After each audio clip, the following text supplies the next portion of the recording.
Nas encruzilhadas mais profundas e silenciosas da espiritualidade, onde a neblina da madrugada se mistura com a fumaça densa do charuto e o cheiro metálico de enxofre, manifesta-se uma silhueta que comanda um respeito absoluto, um temor reverencial, que silencia até mesmo as outras entidades presentes no terreiro, pois ele não caminha, ele desliza sobre as sombras, ele não grita, ele sussurra, e o seu sussurro tem o peso de uma sentença de morte ou de um decreto de liberdade.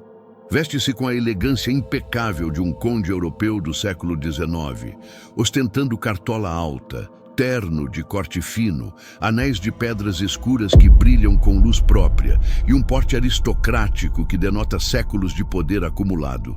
Mas o que realmente define a sua presença majestosa é o manto que carrega sobre os ombros, uma capa negra, longa, pesada, feita da própria substância da noite e tecida com os mistérios que a humanidade preferiu esquecer. O seu nome ecoa nos terreiros de Quimbanda e nas mesas de alta magia cerimonial, com a mesma reverência trêmula. Senhor Exu Capa Preta, ou nas línguas mais antigas, o guardião dos arcanos noturnos. Mas quem é, de facto, esta entidade que parece transitar entre o mundo dos mortos e as bibliotecas proibidas? Por que razão ele carrega o mesmo título popular do livro de feitiçaria mais temido e perseguido da história? E, acima de tudo, qual é a ligação de sangue, espírito e pacto que une este guardião afro-brasileiro ao lendário São Cipriano, o bruxo da Fenícia que viveu, pecou e santificou-se séculos antes da formação da Quimbanda? Para desvendar este mistério, precisamos ir muito além do conhecimento superficial de internet e mergulhar na teologia oculta, pois muita gente, por ignorância, confunde Exu Capa Preta com outras entidades como Tranca-Ruas ou com a Falange dos Caveiras. Mas a vibração do Capa Preta é fundamentalmente diferente, operando numa frequência de alta magia, mental e alquímica. Enquanto outros Exus trabalham na força bruta, na proteção física das porteiras ou na abertura de caminhos financeiros imediatos, o Capa Preta trabalha na mente, no conhecimento oculto, na quebra de feitiços complexos de Goetia e na manipulação das leis universais. A sua capa não é apenas uma peça de vestuário estético, é um símbolo hermético de ocultação, representando o véu que separa o profano do sagrado, o ignorante do iniciado, pois na tradição esotérica, cobrir-se com o manto negro significa deter o conhecimento que não pode ser revelado à luz do dia, tornando-o o guardião supremo dos segredos noturnos, aquele que esconde o mistério para o proteger dos tolos e o revelar aos sábios. É exatamente aqui, neste ponto de intersecção entre o saber e o esconder, que a sua estrada cruza indelevelmente com a de Cipriano de Antioquia. A lenda oral, guardada às 7 chaves pelos velhos tatás, pelos zeladores de santo de raiz e pelos magistas herméticos, conta que Exu Capa Preta é o principal emissário, executor e guardião da egrégora de São Cipriano dentro do sistema da Quimbanda, uma espécie de herdeiro espiritual que assumiu a responsabilidade de manter vivo o lado sombra do santo. Quando Cipriano, o mago histórico, se converteu ao cristianismo e ascendeu aos céus como mártir,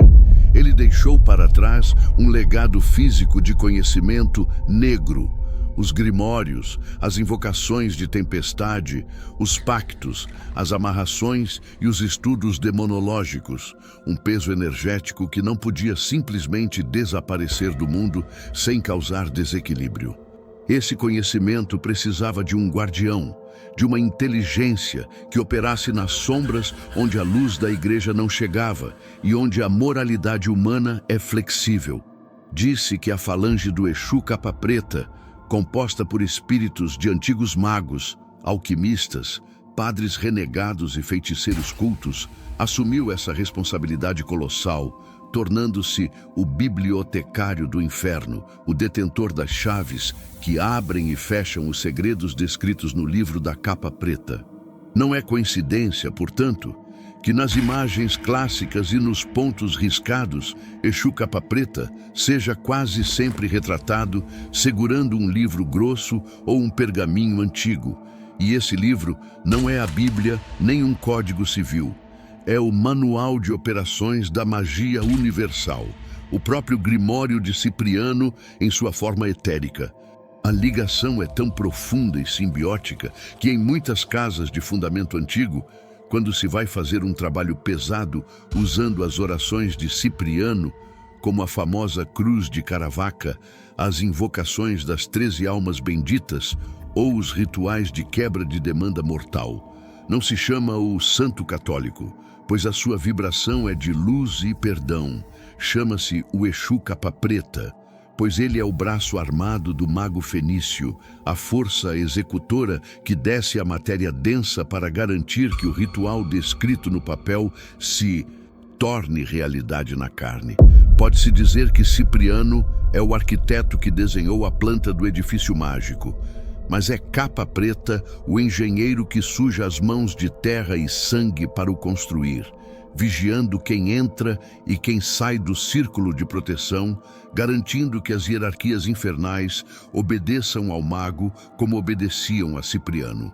Há teorias ainda mais ousadas e aterrorizantes, sussurradas apenas em rituais fechados de iniciação, que afirmam que a ligação não é apenas de serviço, mas de essência. Alguns mestres afirmam que o próprio espírito que animou o corpo de Cipriano antes da conversão fragmentou-se no momento da sua morte ou santificação, de modo que a parte santa, purificada pelo arrependimento, subiu aos céus para se sentar ao lado de Deus. Mas a parte maga, a sombra que amava a noite, o poder, o conhecimento proibido e a vaidade intelectual, permaneceu na terra para guiar os feiticeiros, assumindo a roupagem fluídica e o nome de Exu capa preta. Se isso é verdade ou não, o que sabemos na prática ritualística é assustadoramente coerente. A personalidade de ambos é idêntica, pois ambos são extremamente cultos, ambos exigem respeito máximo e protocolos rígidos,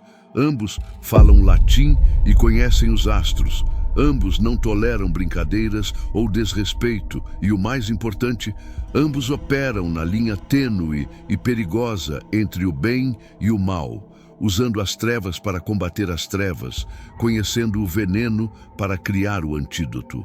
O Exu capa preta é, sem dúvida, a entidade mais europeia e refinada da quimbanda, trazendo para o terreiro a etiqueta da corte, a frieza do raciocínio lógico e a estratégia militar, diferenciando-se dos Exus mais ligados à terra e ao instinto.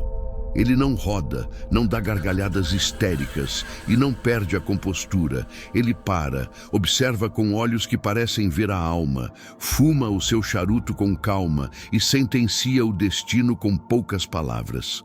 Ele domina a faca para o corte da demanda, mas a sua verdadeira arma é a pena, a escrita, a lei e o contrato espiritual. Quando alguém diz que tem capa preta ou que carrega essa entidade de frente, está a dizer que carrega uma herança de feitiçaria antiga, que a sua ancestralidade espiritual não vem apenas da Floresta Virgem ou da Calunga Pequena, mas também das bibliotecas proibidas de Antioquia, dos laboratórios de alquimia medievais e das salas secretas onde se decidia o destino dos impérios. Portanto, tenha muito cuidado e respeito redobrado. Quando vir uma imagem de São Cipriano ao lado de uma imagem de Exu capa preta num altar, entenda que não são forças opostas lutando entre si, mas sim o mestre e o guardião, a teoria e a prática, a inteligência e a execução, o livro e a espada. E lembre-se sempre que a capa preta não serve apenas para dar estilo, ela serve para cobrir o que os olhos humanos não estão preparados para ver, servindo de escudo contra a loucura que o conhecimento absoluto pode provocar. Se Exu Capa Preta decidir abrir o manto para você e revelar o que guarda lá dentro, certifique-se de que a sua mente e o seu espírito estão fortes o suficiente para encarar o mesmo abismo que Cipriano encarou há 2000 anos e sobreviveu para contar, porque debaixo daquela capa não existe apenas escuridão. Existe a verdade nua e crua sobre como o universo funciona. E a verdade, na maioria das vezes, é muito mais aterradora do que qualquer demônio.